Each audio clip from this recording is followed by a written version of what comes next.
Up, 2, 3, 4.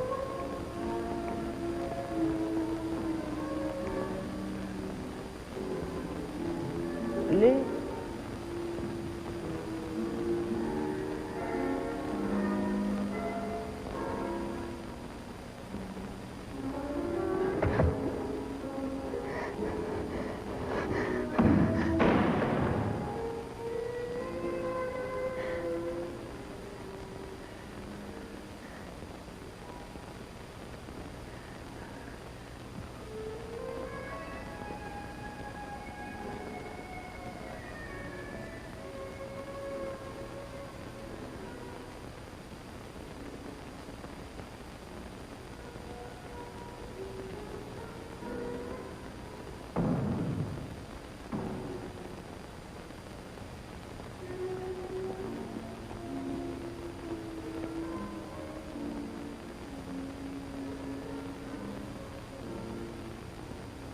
I think sometimes there's a confusion if one uses social themes.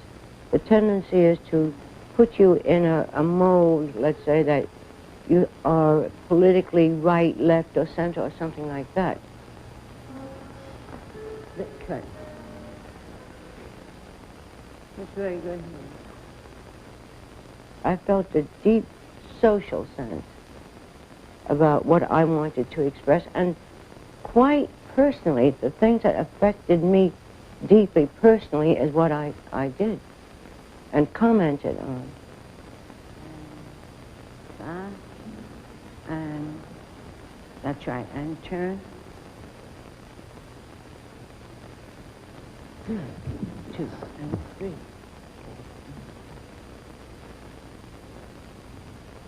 Rooms is New York.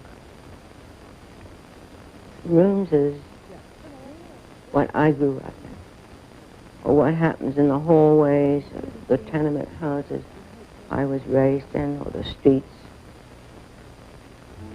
It was on St. Mark's Place that we lived, and it was always the same kind of an apartment. It was a kind of a railroad flat with the toilet in the hall.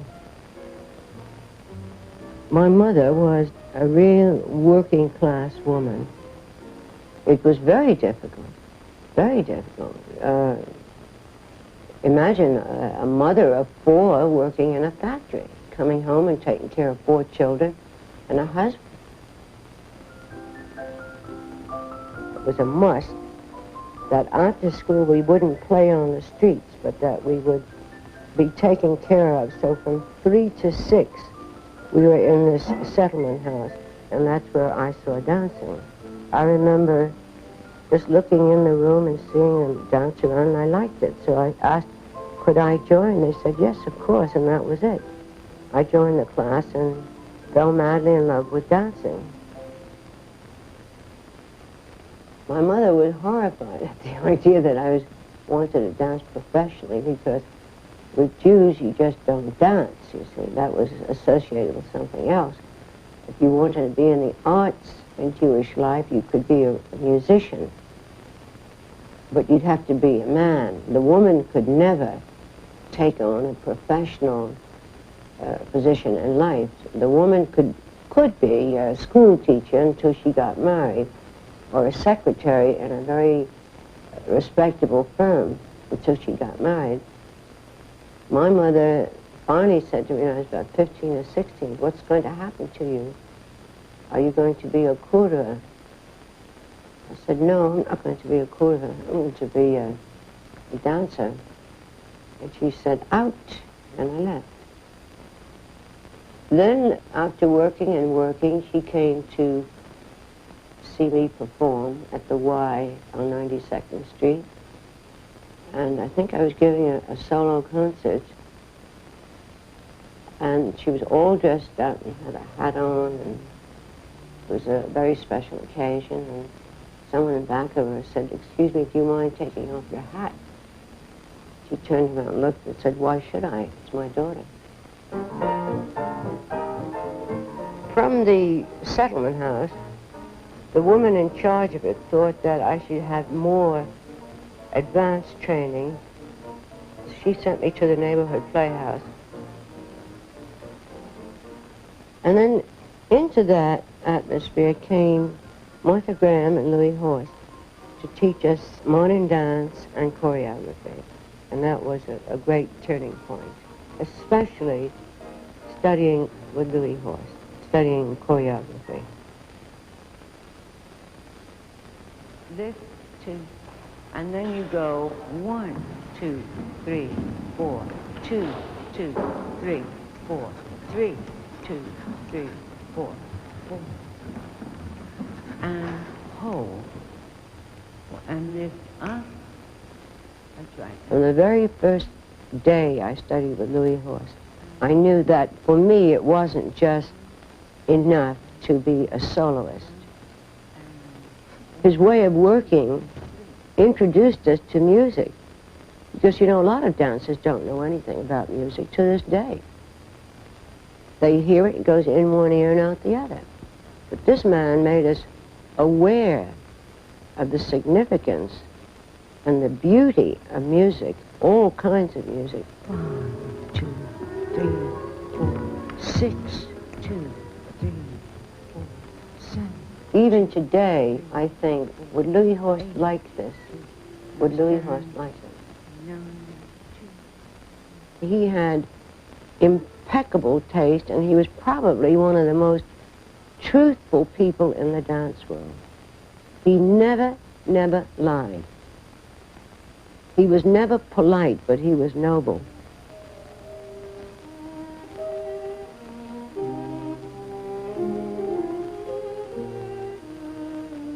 I began to give concerts, solo concerts. Actually, I started solo concerts before I did anything with a group. The unions sponsored cultural evenings, and that's really where my first audiences were. We would perform in different union halls. As I remember, it was a wonderful audience. And we toured. I remember we went up to Montreal, over to Chicago, down to Washington, and I think it was about a 2-month tour. And I was thrilled because we got $50 a week.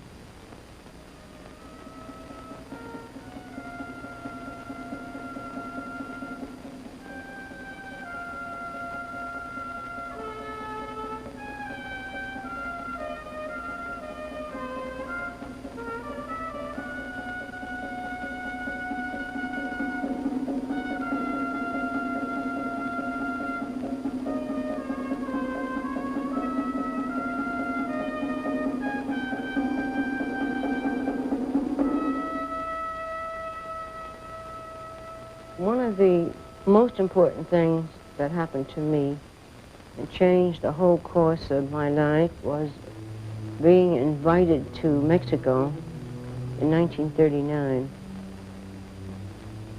I, at that time, was using the Spanish Civil War for themes. I did a solo called The Slaughter of the Innocents.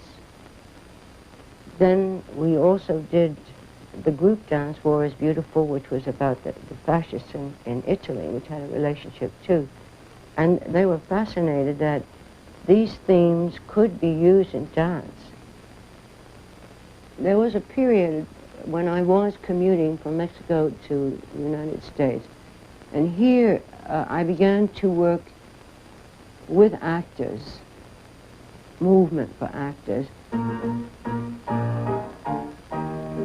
I remember doing Camino Real with Elia Kazan and Tennessee Williams, and a very important production on Broadway, Street Scene. And the music was written by Kurt Weill. And then Candide, the original Candide of Leonard Bernstein. All through that period, I worked that way, plus continued my connection in Mexico, plus gave classes for dancers and actors.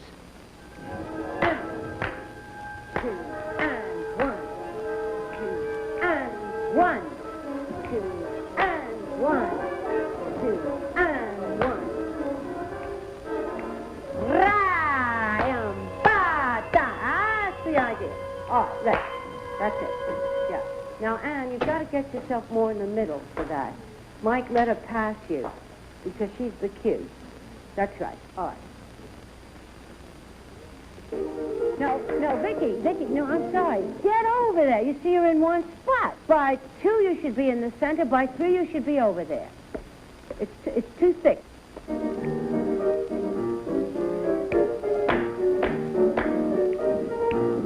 No, you're late. The beat, class, is in the air. It is not down. The down beat is the preparation. Now, you see, you don't jump to go down, you jump to go up. What makes you go up is the plie. Now, you are so academically bound that you just feel the plie and not the reason what it's for. You get what I'm driving at? Okay, now try it.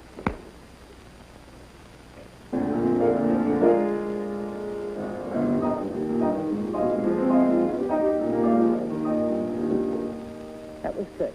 All right, there. Jerome Robbins was asked by the America-Israel Cultural Foundation to go to Israel to see what dance company might be able to come to America and represent dance in Israel. And he saw Inbal and became very excited about them, but felt that they needed professional training but would not lose their basic quality. So he asked me to come with him. And I said, okay, and I went, and that was it. First year I went was in '53. I had no conception of Jewish life in Oriental countries, and to see how they used the Jewish things in a Yemenite way, an Oriental way, was a completely new experience for me. I never lost my connection with Israel.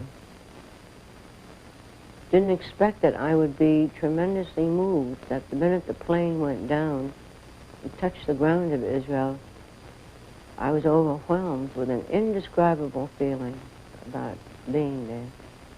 And that extraordinary feeling never left me to this day. And then later, I did a large group work, which I called Dreams, which was on the theme of the Holocaust in Germany. I was never in that situation myself, but I felt it very deeply. At the end of the work, a barbed wire fence went down. That was the end of it. And the audience just sat there, didn't move. There was no applause, there was no sound. And then they just got up and left.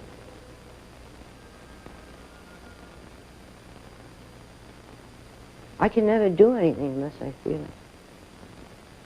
it. I never did anything from here. This comes first. And then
I don't end it because I don't feel there's any ending.